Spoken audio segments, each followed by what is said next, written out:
Hello everyone, yummy recipes चॅनलमध्ये मी आशा आपणा सर्वांचं खूप खूप खूप मनापासून स्वागत करत आहे. आपण खूप व्हिडिओमध्ये बघतो, आईस्क्रीमच्या व्हिडिओत तुम्ही पाहिलं असेल की कंडेन्स्ड मिल्क मी वापरलेलं आहे. तर हेच कंडेन्स्ड मिल्क बनवायचं कसं, तर त्याचा व्हिडिओ किंवा त्याची रेसिपी आज मी तुम्हाला दाखवणार आहे. मी एवढ्या माझ्या व्हिडिओमध्ये कंडेन्स्ड मिल्क जे वापरलेलं आहे ते घरगुतीच वापरलेलं आहे. तर ते बनवायचं कसं ते आज मी तुमच्याबरोबर शेअर करणार आहे. चला तर ते बनवायचं कसं ते आपण पाहून घेऊया. कंडेन्स्ड मिल्क बनवून घेण्यासाठी मी 1 लिटर इतकं हे दूध घेतलेलं आहे. दूध तुम्ही कुठलंही घेऊ शकता. फुल फॅट क्रीम दूध घेऊ शकता, टोंड दूध घेऊ शकता किंवा अशा प्रकारे पिशवीचंसुद्धा तुम्ही दूध घेऊ शकता. तर एका जाड बुडाच्या एका भांड्यात मी हे दूध घालून घेत आहे. 1 लिटर मी हे दूध घेतलेलं आहे. आता हे दूध मला आटवून अगदी पाव लिटर होईल एवढं मला ते आटवून घ्यायचं आहे. तर दुधाला उकळी आलेली आहे. इथे तुम्ही पाहू शकताय की छान दूध उकळत आहे. आता हे दूध आपण पहिलं आटवून घ्यायचं आहे. एकदम हाय फ्लेमवर आपल्याला हे आटवून घ्यायचं आहे, कारण लो फ्लेम केली तर दुधाचा कलर बदलू शकतो.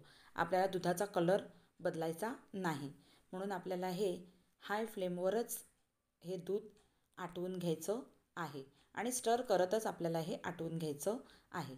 आता दुधाची क्वांटिटी अर्ध्यापेक्षा कमी झालेली आहे. तर आता या स्टेजला आपण साखर मिक्स करून घेणार आहोत.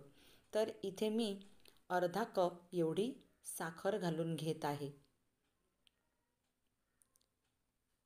तर आता ही साखर आपल्याला कंटिन्यूस स्टर करत राहायचं आहे आणि आता इथे आपल्याला हे दूध सोडून जायचं नाही. थोडासा हात दुखेल, पण हे कंटिन्यू स्टर करत राहायचं आहे. आता अर्ध्यापेक्षा कमी म्हणजे पाव लिटरपर्यंत हे दूध होत चाललेलं आहे. तर आपण पाहू शकताय की दुधाची क्वांटिटी एकदम कमी झालेली आहे. इथे तुम्ही पाहू शकताय की दूध मस्त जाडसर असं झालेलं आहे.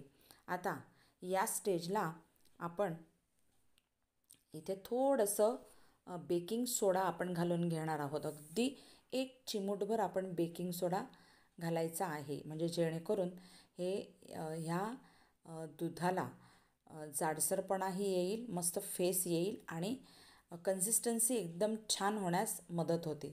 इथे थोडीशी रिॲक्शन होते बेकिंग सोडा आणि दूध आणि साखरेचा. तर तुम्ही पाहू शकताय की किती छान आपलं कंडेन्स्ड मिल्क तयार झालेलं आहे. आता आपण गॅस फ्लेम बंद करून घेऊया आणि हे कंडेन्स्ड मिल्क आपण थंड होण्यासाठी ठेवूया. आता थंड होण्यासाठी असंच आपल्याला सोडायचं नाही, कारण त्याच्यावर वरती साय येण्याची शक्यता आहे आणि हे कंडेन्स्ड मिल्क खराब दिसेल. तर कंडेन्स्ड मिल्क थंड झालेलं आहे. आता आपण हे गाळून घेणार आहोत, म्हणजे जरी थोडीशी साय आली तरी ती साय आपल्याला आपल्याला ही गाळून घेतली तर निघण्यास मदत होते.